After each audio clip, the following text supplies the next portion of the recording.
ರಿಷಿ, ಏನಾಗಿದ್ಯಪ್ಪ ನಿನಗೆ? ಕಮಲಿನೇ ಅಲ್ಲ ಅಂತ ಹೇಳ್ತಾ ಇದೆಯಲ್ಲ? ಕಮಲಿ ಅಲ್ಲ ಅಜ್ಜಿ, ಇದು ಅಂಬಿ.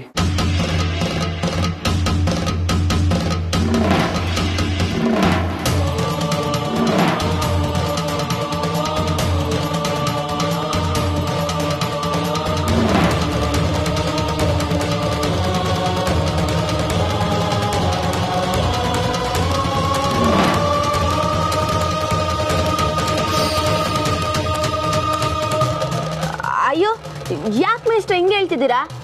ನನ್ನ ಮೇಲೆ ನಿಮ್ಗೇನು ಕೋಪ? ಏನ್ ತಾಳಿ ಕಟ್ಟೋ ಟೈಮಲ್ಲಿ ಹಿಂಗ್ ಮಾತಾಡ್ತಿದ್ದೀರಲ್ಲ?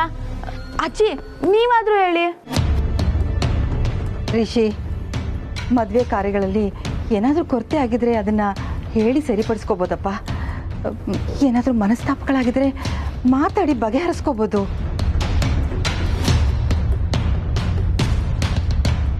ಆದರೆ ಇದು ಯಾವುದೂ ಅಲ್ಲದೆ ನಮ್ಮ ಕಮಲಿ ಕಮಲಿ ಅಲ್ಲ ಅಂತ ಹೇಳ್ತಾ ಇದೆಯಲ್ಲಪ್ಪ, ಇದೇನಿದು?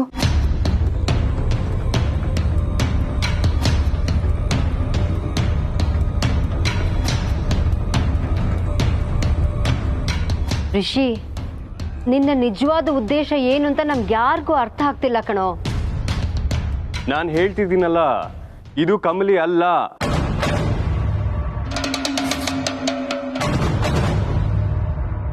ಕಮಲಿ ತರ ಇರೋ ಅಂಬಿ.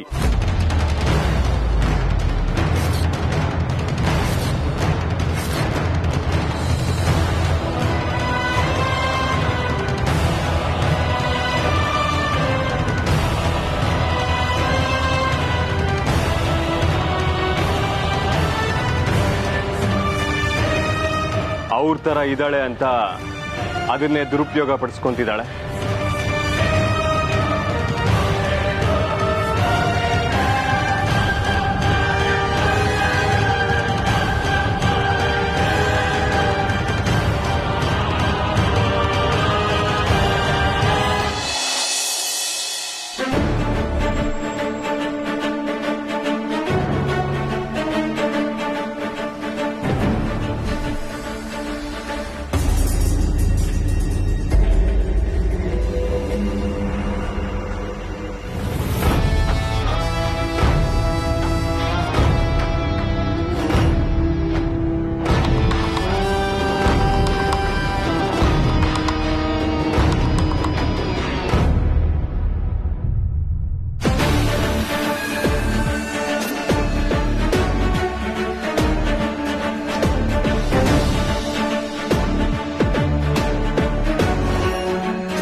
ಯಾರಣ್ಣ ಇವನು? ಅಡ್ಡ ಬಂದ್ ನಿಂತವನೆ. ನಡಿಯೋ, ಅಡ್ಡ ಸ್ಪೀಡ್ ಬಿಡೋಣ. ಸರಿ ಅಣ್ಣ.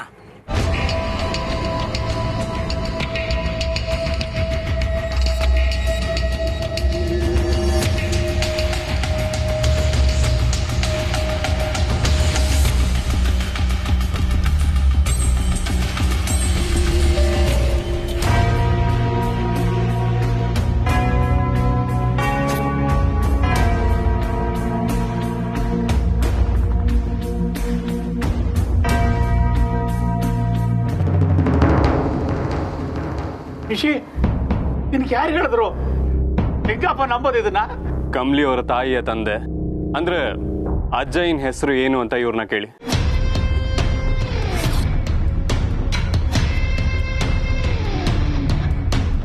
ಇವ್ರೇನಾದ್ರೂ ಸರಿಯಾಗಿ ಹೇಳಿದ್ರೆ ಆಗ ನಾನು ಒಪ್ತೀನಿ.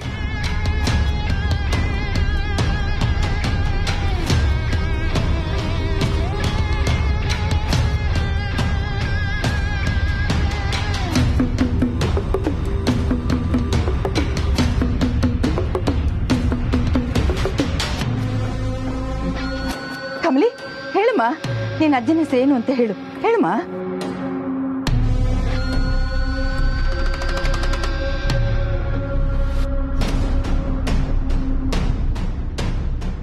ಬೇಗ ಹೇಳಿ, ಈ ಗೊಂದಲನ ಬಗೆಹರಿಸಮ್ಮ. ಅದು ನಾನು ಅಜ್ಜಯ್ಯ ಅಂತ ಕರಿತಿದ್ದೆ ಅಷ್ಟೇ. ಸುಳ್ಳು.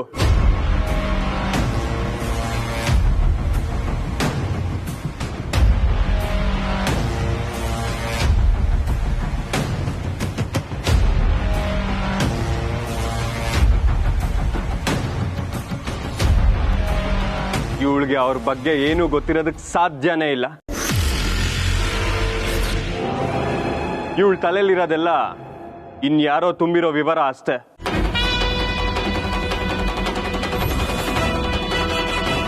ಹೇ ಅಂಬಿ, ನನ್ನ ಕಮಲಿ ಅವರು ಎಲ್ಲಿ?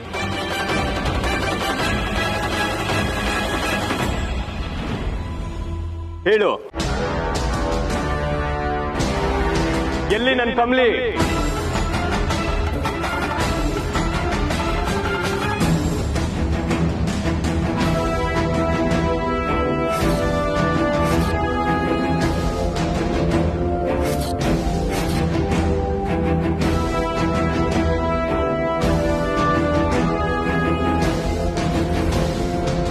ನಿಂಗಿ, ಹೋಗಿ ನನ್ನ ಕಮಲಿ ಅವ್ರು ಎಲ್ಲಿ ಅಂತ ನೋಡಿ.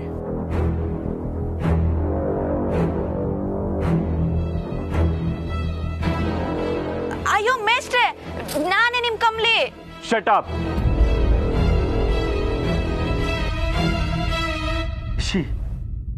ಏನೋ ನೀನ್ ಮಾಡ್ತಿರೋದು? ನಿನ್ಗೆ ಇದು ಸರಿ ಅನಿಸ್ತಾ ಇದೆಯಾ? ಯೋಚನೆ ಮಾಡು. ಪಾ, ಈ ಕ್ಷಣ ನಾನು ನಿಮ್ಮೆಲ್ರಿಗೂ ತಪ್ಪು ಮಾಡ್ತಿರೋ ಹಾಗೆ ಕಾಣ್ಬೋದು. ಆದ್ರೆ ಸ್ವಲ್ಪ ತಡೀರಿ, ನಿಮ್ಗೆ ನಿಜ ಗೊತ್ತಾಗತ್ತ.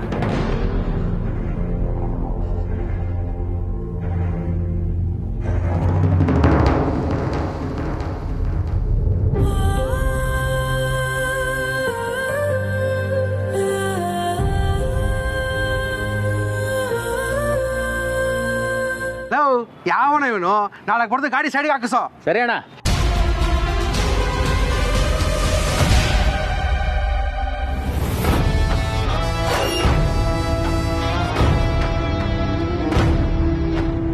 ಏಯ್, ನೀನೋಗೋ.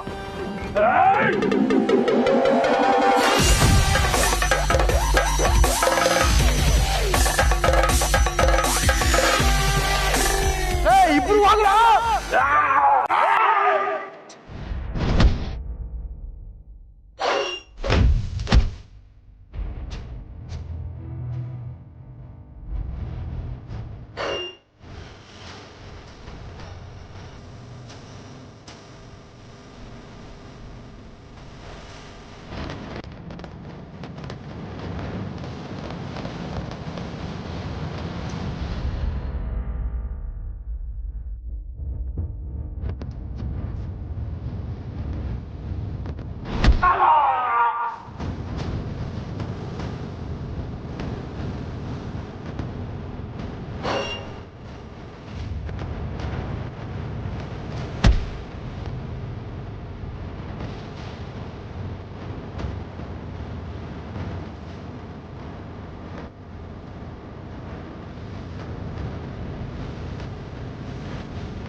ಎಲ್ಲೂ ಇಲ್ಲ ಸರ್.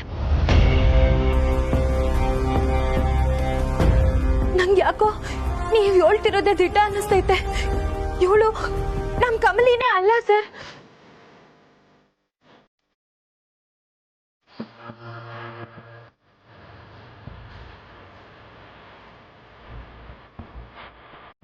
ನಿಜವಾಗ್ಲೂ ನಮ್ ಕಮಲಿ ಹಾಕಿದ್ರೆ ಮಂಟಪಕ್ಕೆ ಬಂದ ತಕ್ಷಣ ಸರೋಜಕ್ಕನ್ ಫೋಟೋಗೆ ನಮಸ್ಕಾರ ಮಾಡ್ಬೇಕಿತ್ತು. ಆದ್ರೆ ಇವಳು ಆ ಫೋಟೋ ಕಡೆಗೆ ತಿರುಗು ನೋಡ್ಲಿಲ್ಲ ಸರ್. ನಿಜವಾಗ್ಲೂ ಕಮಲಿ ಅಲ್ಲ ಅಂತಾನೆ ಅನ್ನಿಸ್ತೈತೆ.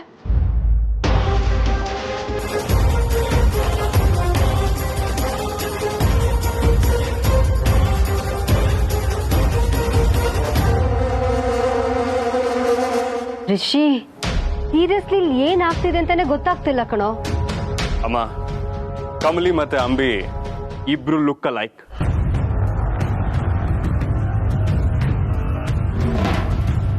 ಒಂದಷ್ಟು ದಿನ ಕಮಲಿ ಅವ್ರು ಕಾಣೆ ಆಗಿದ್ದಾರೆ ಅಂತ ಹುಡುಕ್ತಿದ್ವಲ್ಲ, ಆಗ ಕಮಲಿ ಆಗಿ ಬಂದಿದ್ದು ಇವಳೆ.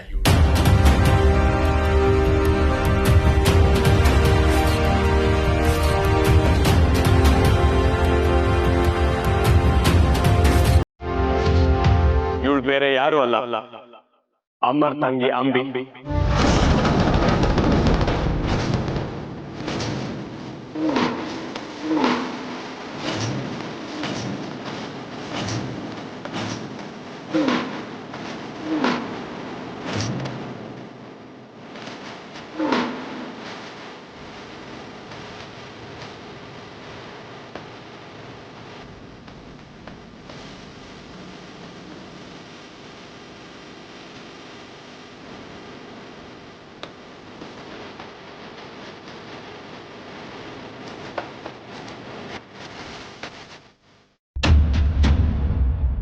ಅಮ್ಮರ್ಗೆ ಕಮಲಿ ಸಿಕ್ಕಿ ಅವ್ರನ್ನೇ ಅಂಬಿ ಅಂತ ಅನ್ಕೊಂಡಿದ್ದ.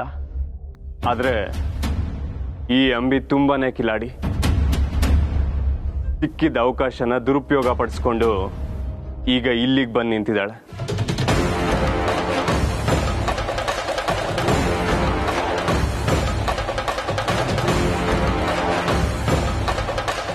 ಇದರಲ್ಲಿ ಎಲ್ಲದಕ್ಕಿಂತ ಸರ್ಪ್ರೈಸಿಂಗ್ ವಿಷಯ ಏನ್ ಗೊತ್ತಾ? ಇದನ್ನೆಲ್ಲ ಪ್ಲಾನ್ ಮಾಡಿರೋದು ಬೇರೆ ಯಾರೂ ಅಲ್ಲ,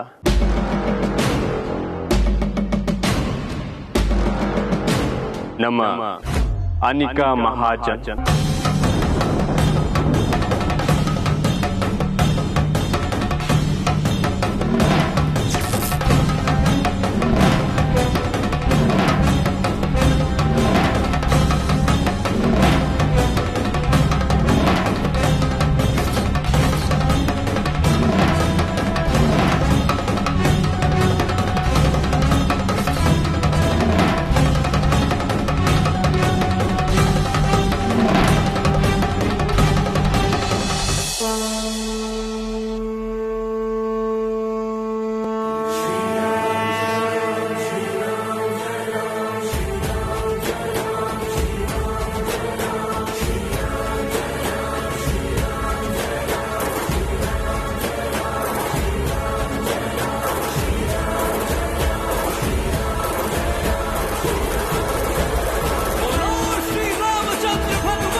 ನನ್ ಮೇಲೆ ಇಷ್ಟು ದೊಡ್ಡ ಅಪವಾದನ ಹೇಗೆ ಹೊರಿಸ್ತಿದ್ಯಾ? ಅಷ್ಟಕ್ಕೂ ಇದು ಕಮಲಿ ಅಲ್ಲ ಅಂತ ಪ್ರೂವ್ ಮಾಡಕ್ಕೆ ಏನ್ ಪ್ರೂಫ್ ಇದೆ?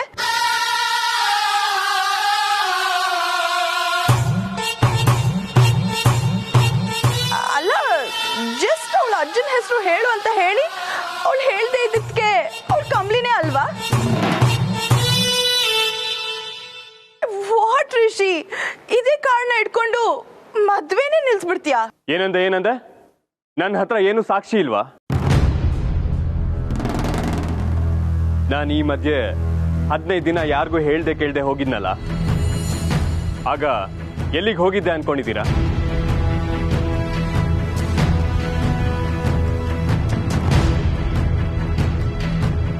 ನಾನು ಹೋಗಿದ್ದೆ ಈ ವಿಷಯದ ಬಗ್ಗೆ ಸತ್ಯ ತಿಳ್ಕೊಳ್ಳೋದಕ್ಕೆ.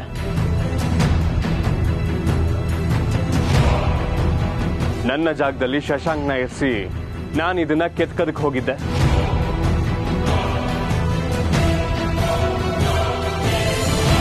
ನಾನು ನಿಮ್ಮೆಲ್ರಿಗೂ ಹೇಳಿ ಹೋಗಿದ್ರೆ ಇವಳು ಅಲರ್ಟ್ ಆಗೋ ಚಾನ್ಸ್ ಇರ್ತಿತ್ತು. ಅದಕ್ಕೆ ಕ್ಲೂನು ಕೊಡದೆ ಹಾಗೆ ಹೋದೆ. ನಾನು ಒಬ್ಬನೇ ಹೋದೆ.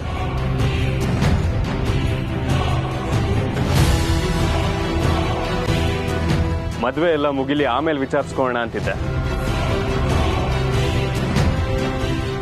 ನೀನು ಎಲ್ಲೆಲ್ಲಿ ಅಂಬಿನ ಕೂರಿಸ್ಬೇಕು ಅನ್ಕೊಂಡು ಅವ್ರ ದಾರಿ ತಪ್ಪಿಸಿ ಆ ಜಾಗದಲ್ಲಿ ಕಮಲಿ ಅವ್ರನ್ನ ಕೂರಿಸ್ತಿದ್ದೆ.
ದ್ರೋಹಿ, ಎಷ್ಟೊಂದು ಅವಕಾಶ ಕೊಟ್ಟು ಅದನ್ನ ಕಿತ್ಕೊಳ್ಳೋಕೆ ಬಳಸ್ಕೊಳ್ಳೇ ಇಲ್ವಲ್ಲ ನೀನು?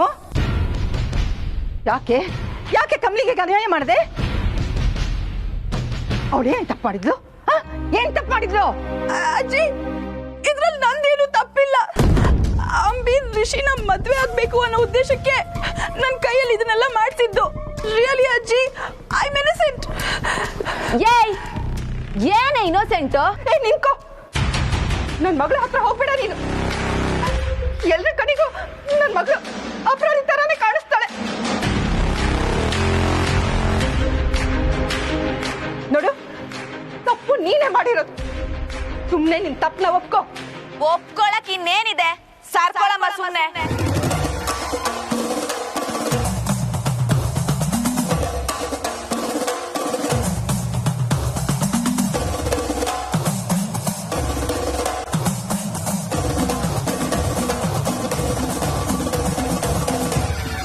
ನೋಡಿ ನೋಡಿ, ಈಗ್ಲೇ ಎಷ್ಟು ಡಾಮಿನೇಟ್ ಮಾಡ್ತಿದ್ದಾಳೆ ಅಂತ. ಪ್ರತಿ ಸಲ ಹೀಗೆ ನನ್ನ ಕಾರ್ನರ್ ಮಾಡಿ ಕೆಲಸ ಮಾಡಿಸ್ಕೊತಾ ಇದ್ಲು.